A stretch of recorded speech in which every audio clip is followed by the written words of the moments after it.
जय बाबा स्वामी, जय आत्मेश्वर। हिमालय का समर्पण योग भाग 5 का आज 37वां दिवस है और हम हैं पृष्ठ क्रमांक 381 पर। गुरुदेव कहते हैं, तो भविष्य में केंद्र वह स्थान होंगे जहाँ पर सद्गुरु की उपस्थिति सूक्ष्म रूप से होगी ही। वह वहाँ दिखेगा नहीं, लेकिन जैसे मोती व्यक्तिगत रूप में धागे के स्पर्श को अनुभव कर सकता है, वैसे ही सेंटर या केंद्र पर उपस्थित प्रत्येक साधक अपने हृदय में अपने सद्गुरु की उपस्थिति अनुभव कर सकता है। यह समान अनुभव प्रत्येक उस आत्मा को आएगा जो केंद्र पर जाकर नियमित ध्यान करेगी। इस प्रकार से केंद्र वह पवित्र स्थान होगा जहाँ सद्गुरु का सानिध्य प्रत्येक आत्मा को अनुभव होगा, लेकिन दिखेगा नहीं। वहीं दूसरी ओर ज्ञान सदैव बांटने से ही बढ़ता है। तो किसी साधक की कितनी भी अच्छी स्थिति हो, उसने केंद्र पर जाना ही चाहिए, क्योंकि सेंटर पर अच्छे संतुलित साधकों के माध्यम से जो असंतुलित साधक है, उन्हें संतुलन की ऊर्जा प्राप्त होती है। यानी संतुलित अच्छे साधकों के द्वारा वह ऊर्जा बांटने का कार्य सूक्ष्म रूप से होता ही है, और जितनी ऊर्जा बांटने के लिए वह माध्यम बनेगा, उतनी उसकी स्थिति और अच्छी होगी, क्योंकि आत्मज्ञान उसके माध्यम से बांटा गया। जितना बांटा जाता है, उतना ही सद्गुरु की ओर से उसे अनायास ही मिल जाता है। वैसे भी आपके पास जो आपकी आवश्यकता से अधिक है, वह सदैव परमात्मा ने बांटने के लिए ही दिया होता है। उसका संग्रह योग्य नहीं होता है।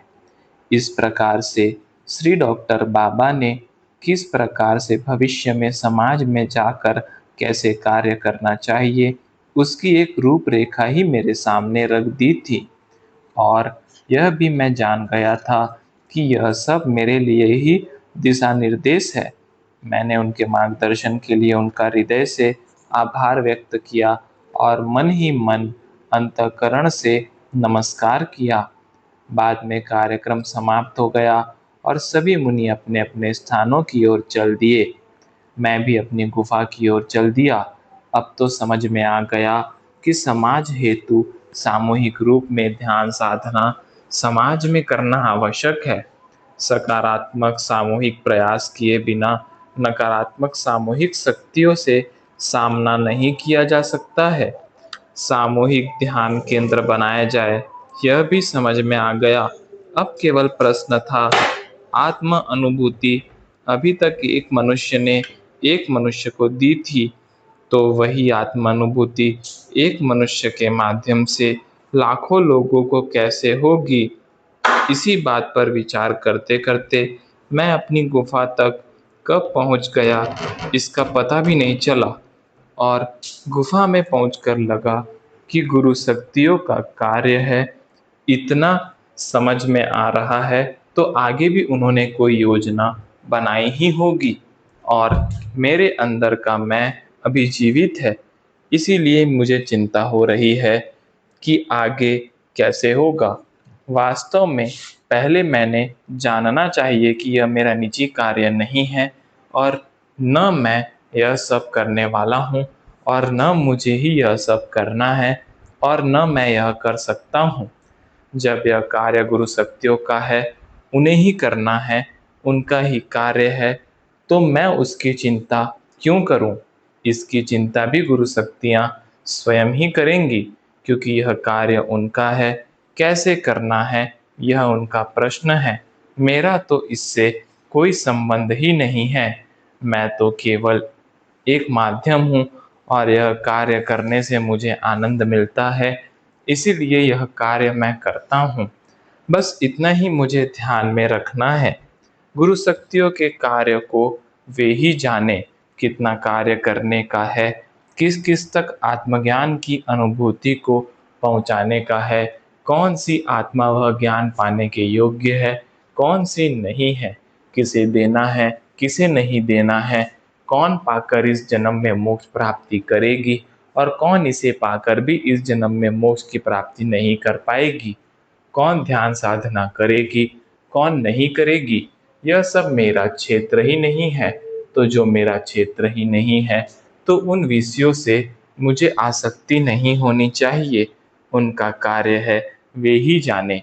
मैं तो एक माध्यम हूँ, और मैं मेरा माध्यम का कार्य पूर्ण पवित्रता के साथ और प्रामाणिकता के साथ करूँगा। जो ज्ञान वे बांटने को देंगे, उसी ज्ञान को जो का तो उसी रूप में वैसा का वैसा ही पवित्र आत्माओं को बांटूंगा। यह ही एकमात्र मेरा कार्य है। प्रत्येक मनुष्य केवल अपने कार्य क्षेत्र को समझकर कार्य करे, तो ही कार्य श्रेष्ठ हो पाता है। मुझे मेरा कार्य पवित्रता के साथ, प्रामाणिकता के साथ करना चाहिए। मेरी केवल इतनी ही भूमिका है। उन्होंने अधिकृत किया है, यानी समाज में जाकर उनका मैं केवल प्रतिनिधित्व करूंगा। जो सम्मान या अपमान मिले, दोनों ही स्वयं स्वीकार न करते हुए उन्हें गुरु शक्तियों को समर्पित करना है। मोतियों की माला के मोतियों के जैसे दिखूंगा मैं, लेकिन एक सूक्ष्म धागे जैसे गुरु शक्तियां सदैव मुझसे संपर्क में रहेंगी, और वे संपर्क में है या नहीं, इसका सदैव ध्यान रखूंगा। बस इतना ही मुझे ध्यान देना है। ऐसा अपने आप को समझाते हुए थोड़ी देर ध्यान किया और बाद में सो गया। सवेरे सवेरे उठा और ध्यान साधना करने को बैठ गया। ध्यान बड़ा अच्छा लगा था, और अपने आप को एकदम खाली ही महसूस कर रहा था। एकदम कोई बड़ा भार सिर से उतर गया हो ऐसा लग रहा था। बाद में बड़ी प्रसन्नता से बाहर आया और बड़े महाराज श्री की समाधि की ओर चल दिया। वहां जाकर सदैव मुझे प्रसन्नता ही होती थी। वहां का वातावरण ही एक चैतन्य का आभास कराता था। वहां जाकर मैं एक कोने में शांति के साथ बैठ गया, और बैठते ही ध्यान कब लग गया इसका पता ही नहीं चला। और ध्यान में श्री बड़े महाराज श्री के चैतन्य के साथ संपर्क हुआ, और एक प्रकाश का पुंज ही सामने निर्माण हो गया। उस प्रकाश पुंज का आभा मंडल इतना विशाल था कि उसका ही प्रकाश चारों ओर पड़ना प्रारंभ हो गया, और मैंने उन्हें हृदय से नमस्कार किया। मेरे मन के भीतर पिछले दिन का ही प्रश्न था कि यह कैसे संभव है। एक मनुष्य के माध्यम से लाखों आत्माओं की जागृति कैसे संभव है। लेकिन पता नहीं कैसे उन्होंने वही बात पकड़ ली, और उन्होंने समझाना प्रारंभ किया। अभी शरीर का विकार बाकी है। तू समझ रहा है कि तू करने वाला है, इसीलिए कैसे होगा, यह प्रश्न खड़ा हो रहा है। कुछ बातें ऐसी होती हैं जो समझाई नहीं जा सकती हैं। वे केवल तुझे कार्य क्षेत्र में उतरकर ही अपने अनुभव से ज्ञात होंगी। जब इस साधना के क्षेत्र से कार्य के क्षेत्र में उतरेगा, तब जान पाएगा कि वह क्षेत्र अति विशाल है, और अति विशाल क्षेत्र होने के कारण ही गुरु कार्य भी अति विशाल होगा। और उस क्षेत्र में जाकर विभिन्न परिस्थितियों से सामना करना होगा, और परिस्थितियों के अनुरूप ही गुरु शक्तियाँ तुझे निर्देश देंगी। तेरा कार्य केवल उनके संपर्क में रहना है, और यह कभी मत समझना कि तू अकेला है। तू अकेला कभी भी नहीं है, अभी भी नहीं है। तू अपनी बाईं ओर मुड़कर देख, तो तुझे दिखेगा 6 प्रकाश पुंज के रूप में गुरु शक्तियाँ विद्यमान हैं, जो तेरे बाएं कंधे के ललित चक्र से तेरे साथ जुड़ी हुई हैं। मैंने डरते डरते मेरी बाईं ओर देखा, तो सचमुच 6 प्रकाश पुंज मुझे नजर आए, जो बाईं ओर संपूर्ण गर्दन घुमाने पर ही दिख सकते थे।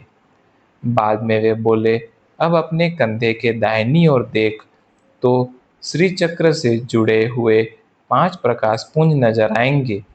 मैंने दाहिनी ओर मुड़कर देखा, तो इतना मुड़ना पड़ा कि मेरी टुड्डी मेरे दाहिने कंधे को छू गई, और 5 प्रकाश पुंज दिखाई दिए। वे बोले, ये 11 गुरु शक्तियाँ सदैव तेरे साथ ही होती हैं। यह तुझे नहीं दिखती है, लेकिन सामने वाले को बराबर दिखती हैं, और उन्हीं का सकारात्मक प्रभाव सामने वाले पर पड़ता है। इसलिए यह कभी मत समझना कि तू अकेला है। आज इन 11 गुरु शक्तियों के दर्शन तुझे इसीलिए कराए ताकि तू अपने आप को कभी अकेला न समझे और तू स्वयं कर रहा है यह मैं का भाव भी तेरे में न आए।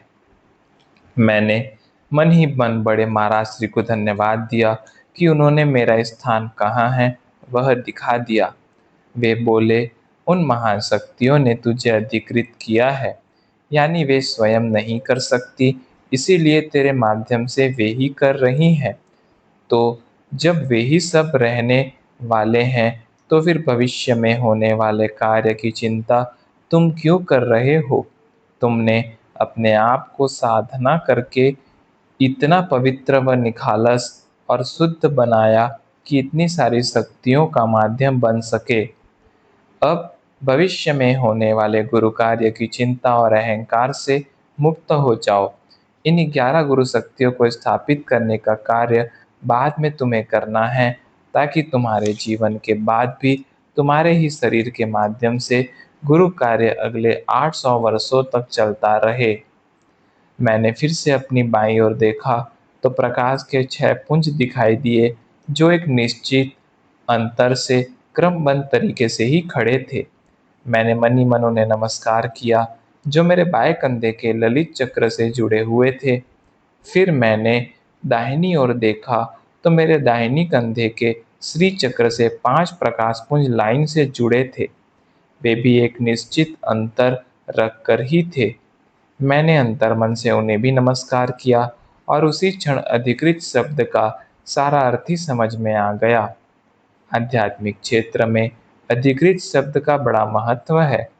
सारा आध्यात्मिक क्षेत्र ही अधिकृत शब्द पर ही आधारित है, ऐसा अनुभव हुआ।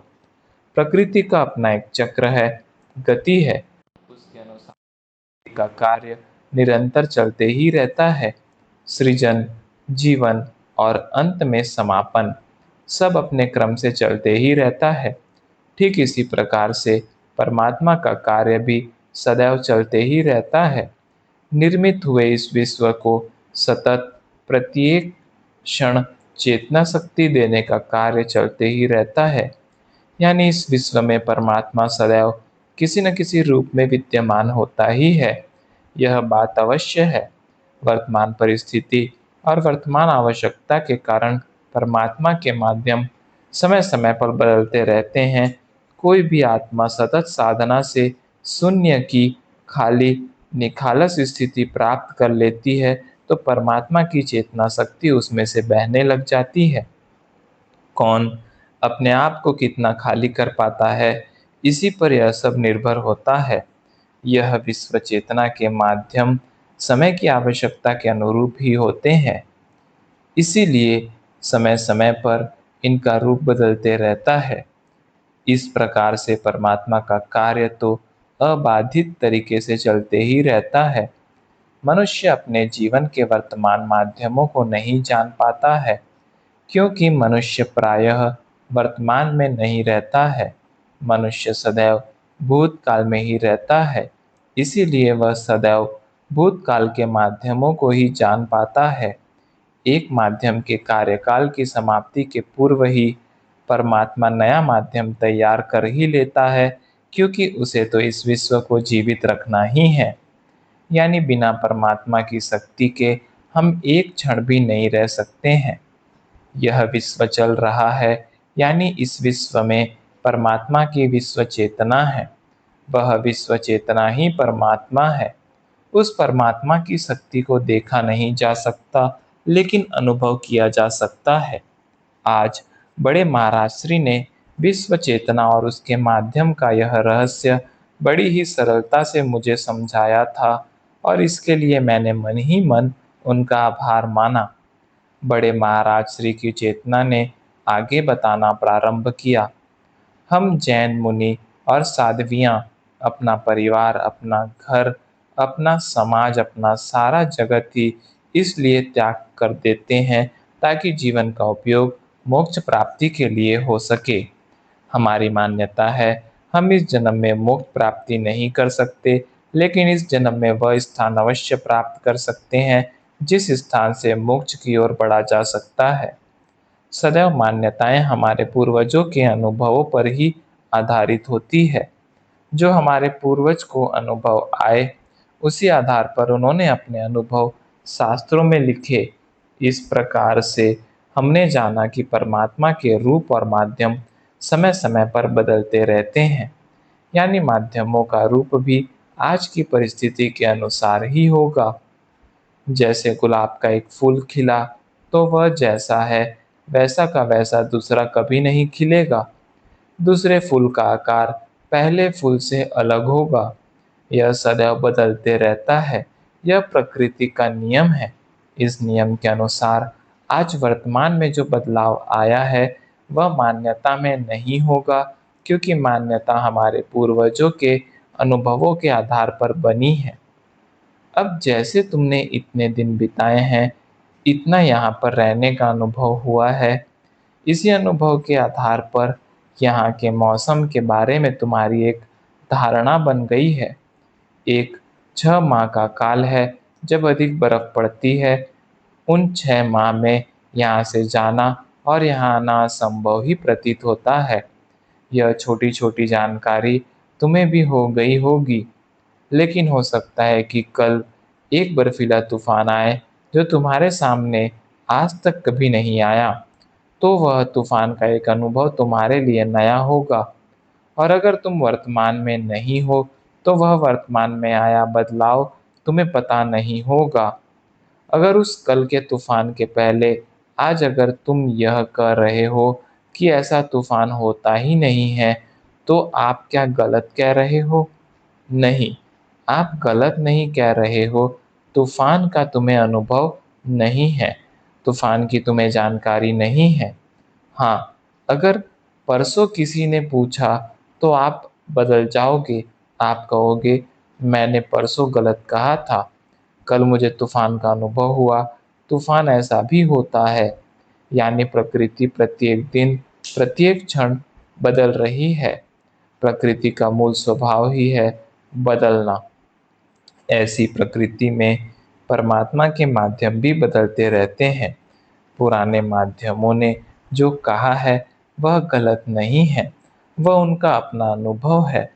लेकिन उस कल और आज में हजारों साल का समय बीत गया है। बीच के समय में जो परमात्मा के माध्यम हुए, उनका अनुभव है। अब गुरुतत्व की प्रगति आज की परिस्थिति के अनुसार हो गई है, और उन माध्यमों ने जाना कि मोक्ष इसी जन्म में प्राप्त किया जा सकता है। और ऐसे ही एक माध्यम के रूप में मेरे एक गुरु मेरे जीवन में आए, और उन्होंने अपने वर्तमान अनुभव के आधार पर मुझे बताया कि इसी जन्म में मोक्ष की स्थिति को प्राप्त किया जा सकता है। और उन्होंने बताया मार्ग पर पूर्ण विश्वास के साथ मैं आगे बढ़ा। मुझे खोने के लिए तो कुछ था ही नहीं। हाँ, पाने के लिए मोक्ष था, और मैंने मेरे जीवन काल में ही ध्यान की वह उच्च अवस्था प्राप्त कर ली थी जिसे आध्यात्मिक जगत में मोक्ष कहते हैं। और जो एक मुक्त अवस्था मैंने मेरे जीवन में प्राप्त की, वह केवल 2 बातें जीवन में जोड़ने पर प्राप्त की थी। मैंने भी एक जैन मुनि की तरह अपने घर को, परिवार को, समाज को, दुनिया को छोड़ दिया था। मैंने भी जीवन में सब कुछ त्याग दिया था, लेकिन यहाँ हिमालय में आकर 2 और बातों से मुक्त हुआ। वे 2 बातें थी, एक थी मूर्ति और दूसरा था जैन धर्म। यहाँ आकर सदगुरु के मार्गदर्शन में इन दोनों बातों से भी मैं मुक्त हो गया। मेरे में और सामान्य जैन मुनि में इन 2 ही पादानों का अंतर पाता हूँ। मुनि के प्रारंभिक दिनों में मुनि को मन को एकाग्र करने के लिए, मन को स्वच्छ करने के लिए इष्ट देव की मूर्ति की आवश्यकता होती है। लेकिन मोक्ष की स्थिति पाने के लिए उस स्थिति से भी मुक्त होना पड़ता है। मोक्ष की स्थिति वह अवस्था है जिसमें आत्मा सभी बातों से मुक्त हो जाती है। जिस प्रकार से शिक्षा में पहली की कक्षा में गिनती करने के लिए विद्यार्थी को फल, रोटियां, बॉल आदि की आवश्यकता होती है, लेकिन जब वह गिनती सीख जाता है तो उन्हें गिनती करने के लिए वस्तुओं की आवश्यकता नहीं होती है। वह उन वस्तुओं से मुक्त हो जाता है ठीक इसी प्रकार से मैं यहाँ हिमालय में आकर इष्ट देव की मूर्ति के माध्यम से भी मुक्त हो गया। अब यहाँ आकर ध्यान करने के लिए, मन को एकाग्र करने के लिए मुझे इष्ट देव के मूर्ति की आवश्यकता नहीं है। अन्यथा मूर्ति के दर्शन के बिना मेरा एक दिन भी नहीं जाता था। यानी मेरा अनुभव यह है कि इसी जीवन काल में मोक्ष पाने के लिए मूर्ति रूपी माध्यम से भी मुक्त होना होगा, और मैं मेरे जीवन काल में हो पाया, इसीलिए मोक्ष की अवस्था पा चुका, अन्यथा तो कठिन ही था। जय बाबा स्वामी, जय आत्मेश्वर।